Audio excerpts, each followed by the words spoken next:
Kisima Industrie est une industrie spécialisée dans la transformation du fruit de bananites qu'on appelle chez nous communément Zegene. En français, on appelle les dattes sauvages. Je fais des produits avec ce fruit depuis 1998. Donc, on a pu faire 5 produits consommables avec ce seul fruit.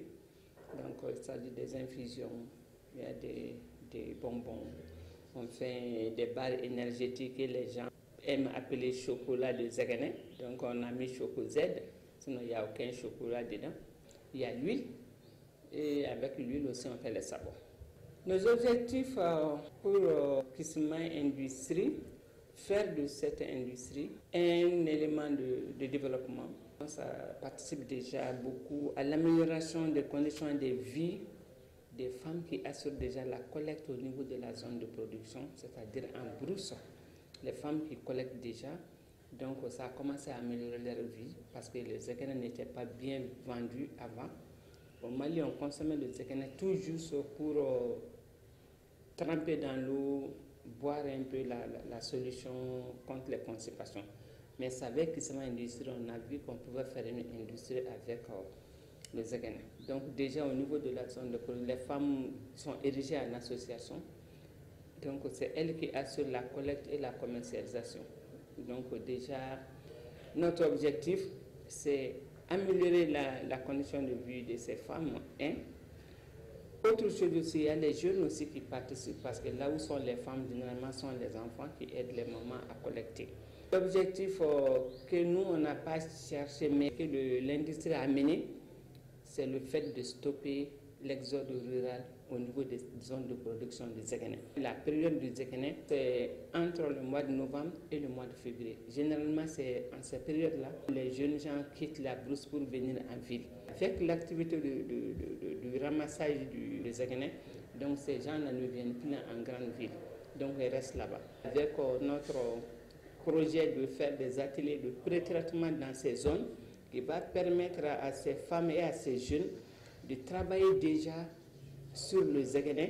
Au lieu de m'envoyer des fruits bruts, ils vont faire une première transformation sur le fruit et puis pour m'envoyer le produit semi-fini. La mission de Kisima Industrie, c'est rendre possible ce qu'on dit tout le temps, la valeur ajoutée, la transformation, c'est rendre possible cette option. Si on se donnait à fond à la transformation de tout ce qui sort de la terre. Parce que le Mali n'a pas d'autres ressources que nos ressources naturelles. Donc avec les ressources naturelles, il faut aller avec la transformation, la valeur ajoutée. Sans ça, on ne peut rien faire. Vous savez comme moi, le pays est devenu un pays de consommation. Tout ce qui se mange au Mali vient d'ailleurs. Maintenant, si nous aussi, on a des choses qu'on peut transformer, exporter, aller vendre ailleurs, donc on pourra venir avec des devises. C'est seulement avec ça qu'on peut développer le pays. On est dans la démarche qualité, on sait comment stocker les Zegene. C'est les femmes qui sont là, qui travaillent, qui font beaucoup. Dès la réception, les femmes commencent à faire le tri. Après le tri, il y a les activités les opérations qui se suivent jusqu'à ce qu'on ait maintenant nos produits semi-finis, qui est les granulés pour les infusions, les poudres fines qui nous servent à fabriquer les bonbons et puis les chocos. Et après, maintenant, on fait le conditionnement et maintenant on le met sur le marché. Et on a des équipes aussi de distribution qui viennent prendre avec nous pour aller sur le marché. Les femmes entrepreneurs, ce n'est pas une question de secret, c'est une question d'abord de vocation. Il faut aimer être entrepreneur. C'est très important. Je suis une fille de famille de commerçants. Mon père, ce sont les tout premiers commerçants du Mali. Donc, ma maman aussi a toujours fait ses petits commerces. Donc, j'ai évolué dans ça. Donc, quand l'école a été stoppée, directement, je suis tombée dans le commerce parce que déjà, c'est mon domaine. Donc, finalement, j'ai continué. J'ai commencé avec la teinture. Et j'ai eu la carte professionnelle en teinture. J'ai même eu à former des gens en teinture à qui j'ai délivré les certificats qui travaillent avec jusqu'à maintenant.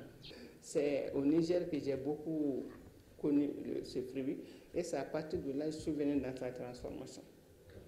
Dans le pays, l'État n'a pas de place pour les jeunes. Dans chaque famille, tu vois, il y a au moins 2 ou 3 jeunes qui ont fini les études, qui ne travaillent pas, et qui disent les jeunes diplômés sans emploi. Moi, je dis, il ne faut pas qu'ils acceptent ça. Moi, j'ai été jeune diplômé sans emploi, mais je n'ai jamais voulu. Les enfants, il faut qu'ils sortent. Quand ils sortent, il faut qu'ils acceptent l'apprentissage. Il faut qu'ils acceptent d'être formés. Il faut qu'ils acceptent d'être coachés. C'est ce qui manque à la jeunesse du Mali. Si tu vois un jeune déjà sur le terrain qui est en train d'émerger, c'est ce jeune a été coaché par quelqu'un d'expérimenté. En tout cas, a eu une expertise quelque part.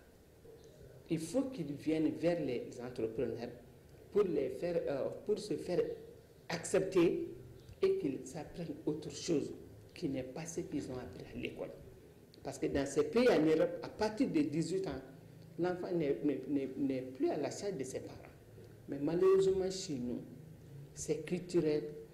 Ce sont des coutumes qu'il faut revoir. Une seule personne doit prendre 40 personnes en charge. Ce phénomène-là, jeunes diplômés sans emploi, ça va continuer. Il faut que les jeunes acceptent de travailler. Moi, je dis au Mali, c'est un déficit, c'est un problème. Il faut trouver la solution. La population malienne est très jeune. Et si cette population doit rester et attendre quand même des vieilles personnes, là, ça ne va pas. Ça doit être le contraire. Mais malheureusement, c'est le phénomène qu'on voit ici chez nous. Moi, j'appelle les jeunes.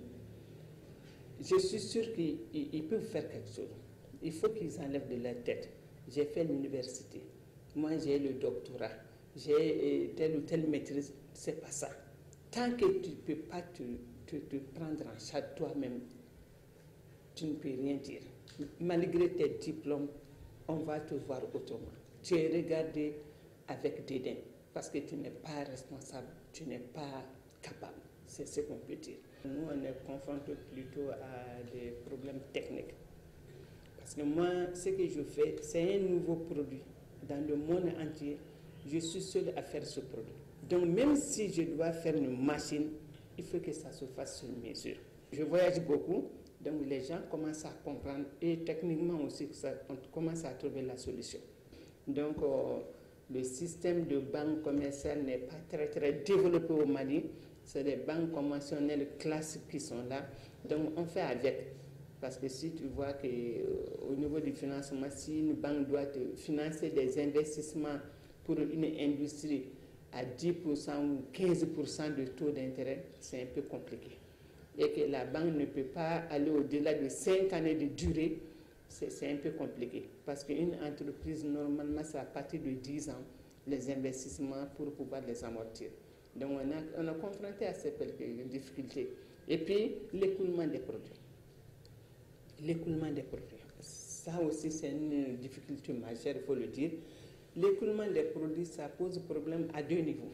Les Maliens ne consomment pas les produits transformés locaux du Mali.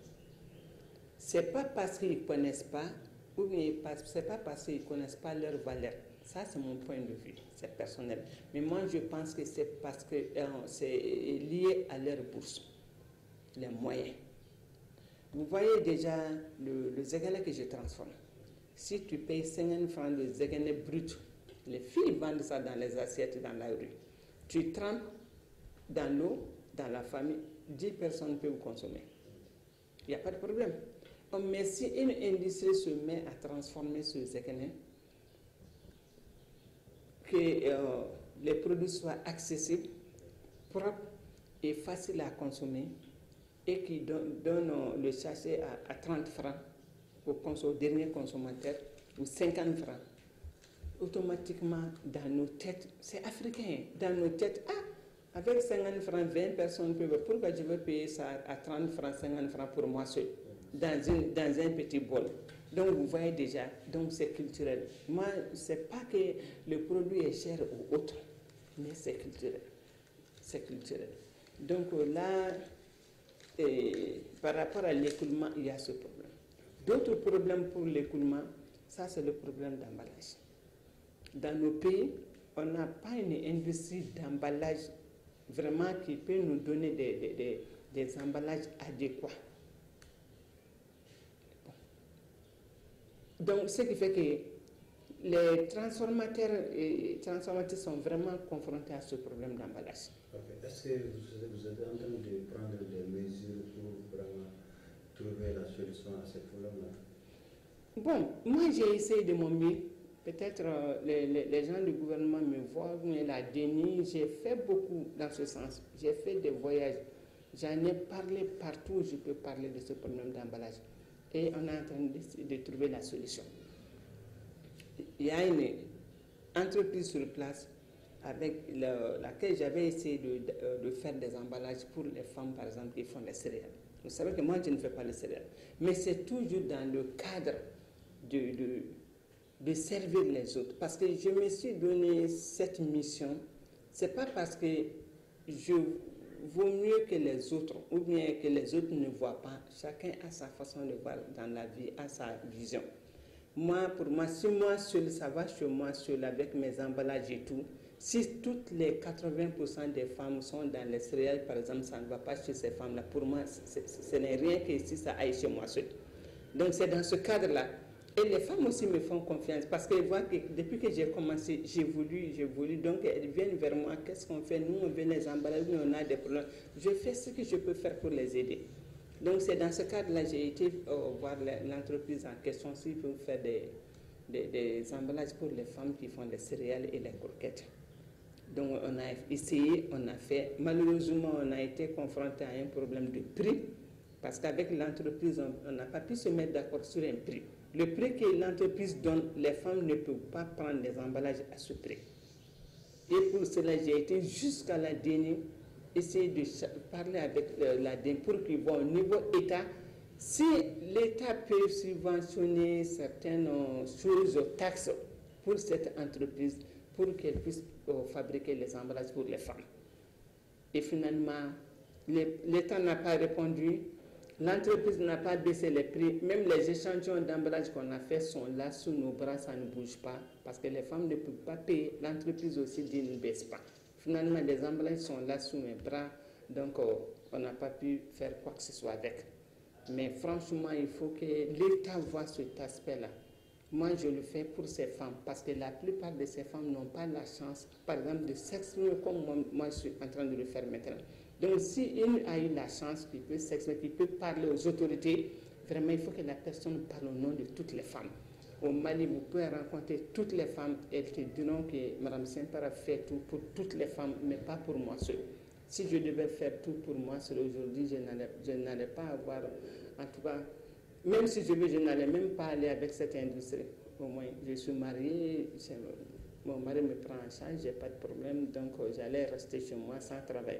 Mais du moment où j'ai accepté de travailler et que j'ai trouvé des gens sur ce secteur et que je vois qu'il y a des problèmes, si je me sens capable de lever certains défis et puis de rendre service aux autres qui n'ont pas la chance de faire tout ce que moi je peux faire, moi de faire, ça ne me dérange pas. Le AWEP, c'est un programme du département d'État américain. Si je suis AWEP aujourd'hui, c'est parce que je suis femme entrepreneur. Quand les Américains ont envoyé leur ambassade ici pour sélectionner les femmes, il y a 1001 femmes comme Mme Simpara. C'est une question de chance, moi je le dis comme ça. Ce n'est pas que je suis mieux que les autres, non. Il y a 1001 femmes comme Mme Simpara. Mais quand j'ai eu la chance d'être sélectionnée, donc on a été à la première édition.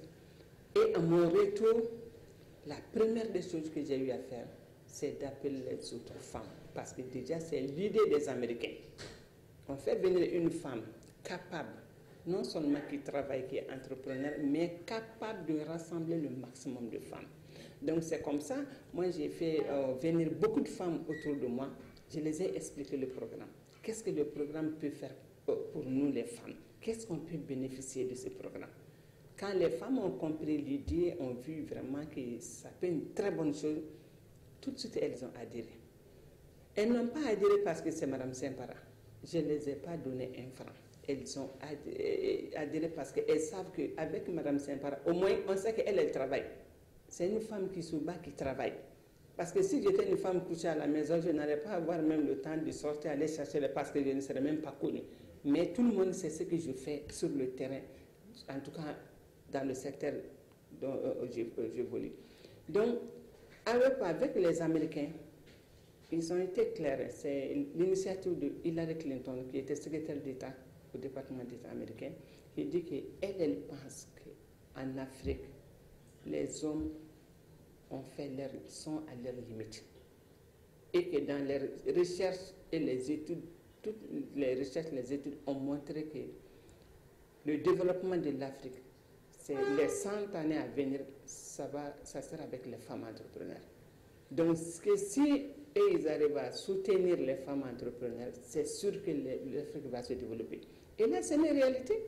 Comme je viens de vous le dire, on ne dit pas que les hommes ne font plus ce qu'ils ont à faire dans nos familles, mais on est tous des Africains, on est des Maliens. Vous savez très bien que les familles aujourd'hui sont soutenues par les femmes. Les familles sont soutenues par les femmes. Donc, du coup, aider les femmes, ça peut amener beaucoup de choses. Le changement peut aider. Donc, avec les Américains, moi, je dis, bon, voilà. Chez moi, on va mettre AWEP en place. Donc, il y a eu, depuis 2010, il y a eu beaucoup de choses. Donc, finalement, en 2015, tout de suite, là, après le sommet Afrique-Amérique, j'ai été invité toujours en tant qu'AWEP. Donc, à mon retour de là-bas, maintenant qu'on a pu mettre AWEP, lancer le programme, et maintenant le programme fonctionne à merveille. Les femmes ont confiance en moi. Ce que j'ai dit aux femmes, les femmes ont compris. Parce qu'en entrepreneuriat, c'est l'autonomie qui est d'abord la priorité des priorités. Tant qu'on n'est pas autonome, on ne peut rien réaliser. Et on a vu que dans nos pays, pour que nos femmes soient autonomes, ça pose beaucoup de problèmes. Et là, on a dit aux Américains, nous, on est confrontés au problème de garantie auprès des banques. Et tout de suite, ils ont pu trouver la solution à ces problèmes. Parce que là, déjà, ils ont mis des fonds au niveau de 2 banques au Mali ici. Et ces fonds, maintenant, pour l'accessibilité des femmes à ce fonds, ils viennent d'ouvrir un bureau. Donc, ce bureau est chargé d'aider les femmes à accéder à ce fonds. Et là, déjà, le bureau est passé me voir le mardi passé. On a échangé, on a beaucoup travaillé. Et maintenant, je vais faire rencontrer maintenant le bureau avec je vais faire une rencontre avec le bureau et les commissaires principaux. Parce que moi, j'ai érigé les femmes leaders en commissariat. Chaque commissariat doit gérer au moins un groupe de femmes, de 500 jusqu'à 1000 femmes. Donc, même en cas de financement, si un commissariat m'amène des femmes pour les financer, le commissariat en question ne garantit pas l'argent qu'on donne, mais est responsable de l'argent. Parce qu'il faut ça. Il est temps maintenant que quand les femmes gagnent d'argent ou bien bénéficient des prêts, qu'elles payent régulièrement, vraiment qu'on puisse relever le défi.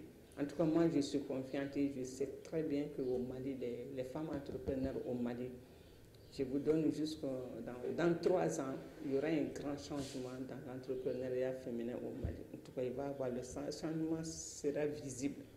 En tout cas, c'est ma façon, parce que les femmes ont accepté les cotisations, les femmes ont accepté d'adhérer au programme. Elles ont compris le concept. Donc là, déjà, je crois que ça va aller.